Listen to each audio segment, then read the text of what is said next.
तो निकल के सामने आ मेरी महबूबा, मेरी महबूबा। कहता है पल पल तुमसे होके दिल ये दीवाना, कहता है पल पल तुमसे होके दिल ये दीवाना। जो फिर कसमें खाई थी हमने, वादा किया था जो।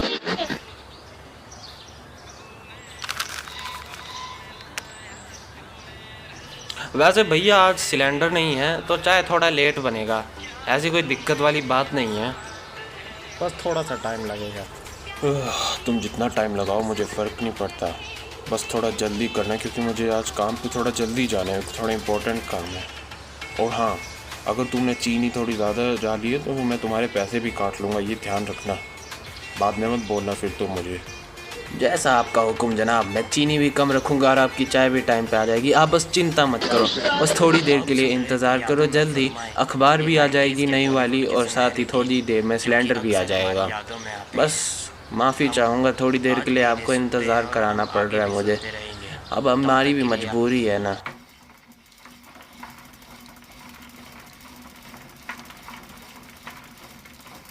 अगले कार्यक्रम में हम अपने समाचार को आगे बढ़ाएंगे।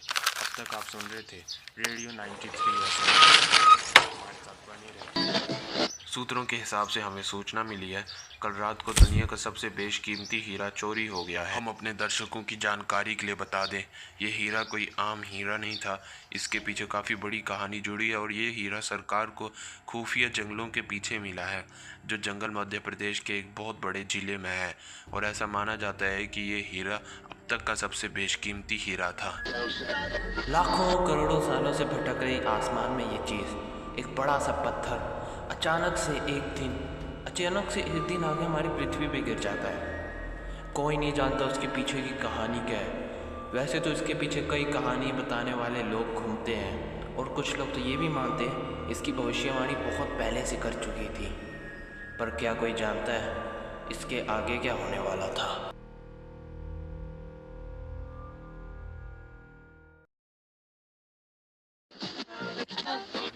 देश में ऐसी चीज़ मौजूद। मैंने भी बचपन में ऐसी काफ़ी कहानियाँ सुनी है बचपन में। मुझे तो लगता है सरकार हम सबको पागल बना रही है ऐसी फालतू की कहानियाँ बना के, और अपनी असली कांड छुपाना चाहती है सरकार, और कुछ नहीं है। वैसे भैया बात तो आप भी सही कर रहे हो, ना किसी को उसके आसपास जाने देते और ना किसी ने वो हीरा देखा है। अब कौन जाने कैसा क्या चीज़ है वो। बचपन से लेके आज 30 साल का हो गया, मैंने काफ़ी सुना इस हीरे के बारे में, और ये बचपन से सुनते आ रहा हूँ मैं। मेरी मम्मी भी काफ़ी सुनाती थी और रेडियो पे भी मैंने काफ़ी सुने। अगर ऐसी कोई चीज़ है तो हमें दिखाना चाहिए सरकार को। काफ़ी आलतू फालतू कहानी लोग अपने में ही बनाते रहते और बाहर पेश करते। हाँ वैसे भैया बात तो आप सही कर रहे हो, मैंने भी ऐसी काफ़ी कहानियाँ सुनी और सबसे 3 प्रचलित कहानी है जो अक्सर ऐसे बढ़ती रहती है। वैसे गैस सिलेंडर बाद में आने वाला है, टाइम लगेगा, तब तक वैसे आपको एक कहानी सुननी चाहिए, बहुत इंटरेस्टिंग है। अरे वाह, लेके और पूछ चलो स्टार्ट करो।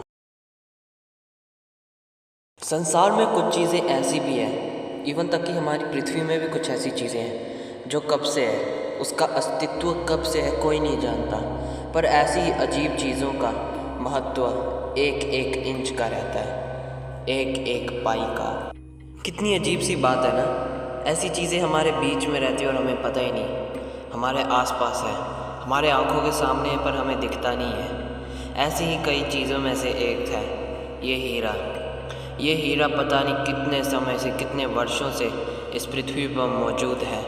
लोगों का मानना है कि वो किसी पृथ्वी का हिस्सा है भी नहीं, पर कहाँ से आया कोई नहीं जानता, और पर अब वो पृथ्वी का यूँ कि अंश है, और हाँ वो पृथ्वी का ये टुकड़ा माना गया है। अब कोई नहीं जानता वो कहाँ से आया है, क्यों है, पर ये ज़रूर जानते हैं जब भी आया है तबाही लाया है। इसके पीछे जो भी कहानी हो, पर पहली कहानी तो यही बताती है कि ये हीरा कोई आम हीरा नहीं बल्कि श्रापित हीरा है।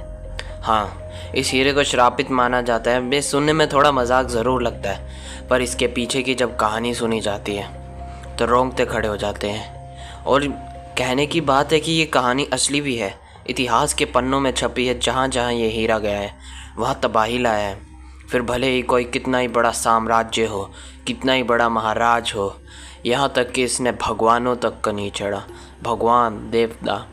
पर ऐसा किस चीज़ का कर्स है, ऐसी किस चीज़ का श्राप लग गया इस हीरे को जो ये कभी भी मिटता नहीं है और जहाँ भी जाते तबाही लाता है।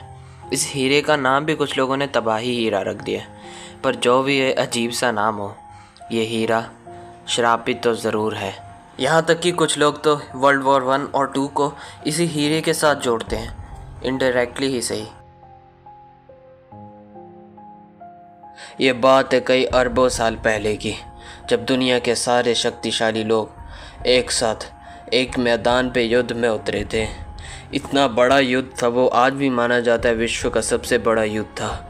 उस समय इस हीरे को पाने के लिए जो ये युद्ध छिड़ा था, उसमें विश्व की आधी जनसंख्या ख़त्म हो गई थी। इंसान के लालच के कारण, इनकी ग्रीड के कारण ये सब हुआ था। ना जाने क्यों उन्हें ऐसा लगता था कि इस हीरे को पाके जैसे वो पूरी दुनिया को मुट्ठी में कर लेंगे। बल्कि ऐसा माना जाता है उसके बाद से ही कि ये हीरा श्रापित था, क्योंकि ये हीरा जिस जिस साम्राज्य में गया, जहाँ जहाँ पे गया, वो पूरा का पूरा साम्राज्य डूबता चला गया। एक एक करके वहाँ कोई भी नहीं बचा। और ऐसा माना जाता है जब जब वहाँ शैतान जागता है, वहाँ तबाही आती है।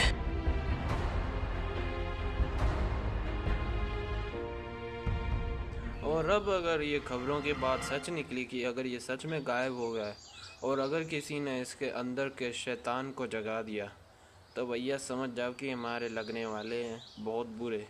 हम सबका गेम एंड हो जाएगा। और भैया इस कहानी की माने तो अभी ये 7वीं बार हो रहा है। इससे पहले भी 6 बार ऐसे हो चुका है और 6 बार दुनिया का अंत हुआ है। और वैसे भी कहानी है। तुम्हारी इस मेरे को डराने की कोशिश अच्छी थी, पर यह कहानी मुझे नहीं डरा पाएगी। आशा करता हूँ तुम्हारी अगली कहानी अच्छी होगी, क्योंकि आखिर ये कहानी बहुत ही बेतुकी सी थी, कोई सेंस नहीं बन रहा था इस कहानी का। हाँ हाँ ठीक है साहब।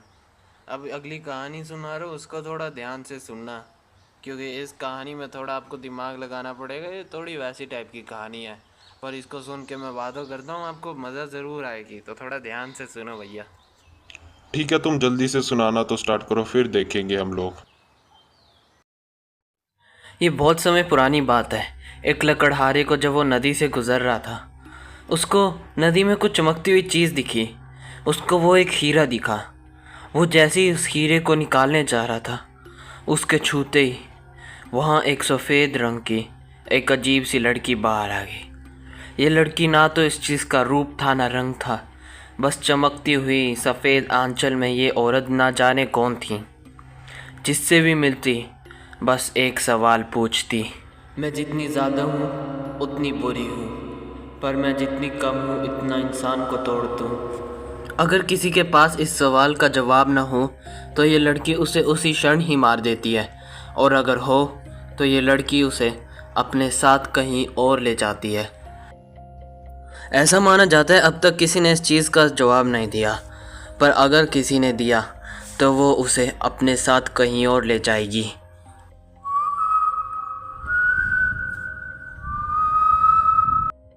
ओ भैया, आज भी सबसे ज़्यादा इसी कहानी को मानने वाले लोग हैं। लोग तो बोलते हैं वो तालाब आज भी एग्जिस्ट करता है और आज भी काफ़ी सारे लोग उधर हीरे को ढूंढने जाते हैं और वापस नहीं आते। मुझे तो ऐसा नहीं लगता कि ये सिर्फ कहानी है, और ये काफ़ी बेकार कहानी थी, है ना।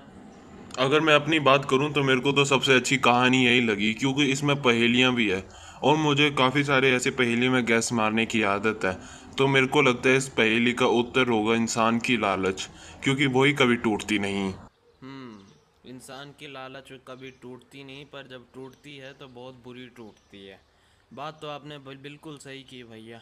मुझे भी लगता है इसका जवाब यही होगा, और 300 सालों में पहली बार किसी ने ऐसा जवाब दिया। वाह, मानना पड़ेगा आपको।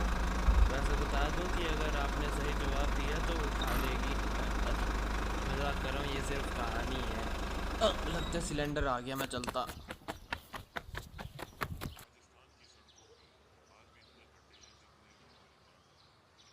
ऐसा मेरा नहीं, ऐसा सरकार के मंत्री का कहना है। मंत्री के ये कहने पर इससे काफी ज्यादा लोग भड़क चुके हैं। सरकार के इन नाकामी के कारण काफी लोग सड़क पे उतर आए हैं। लोग बाजारों में रिवोल्ट कर रहे हैं, इससे काफी क्रांति बढ़ रही है। लोग चाहते हैं इस देश में हर बार सरकार का एक ही तो काम है, इलेक्शन से 3 महीने पहले आओ, हिंदू मुस्लिम में वोट बांटो और उसके बाद कहीं इलेक्शन के बाद गायब हो जाओ।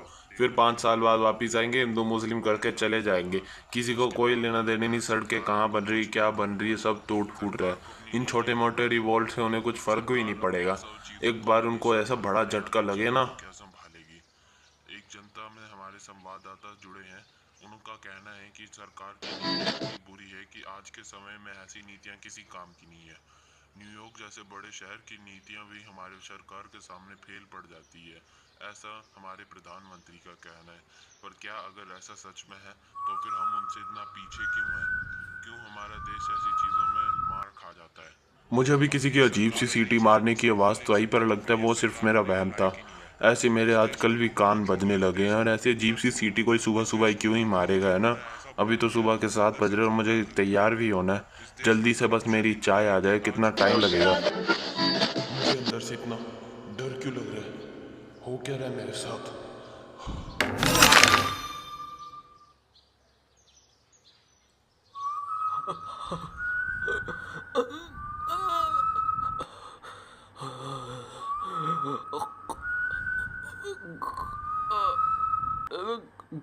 वैसे भैया जवाब तो सही दिया था आपने।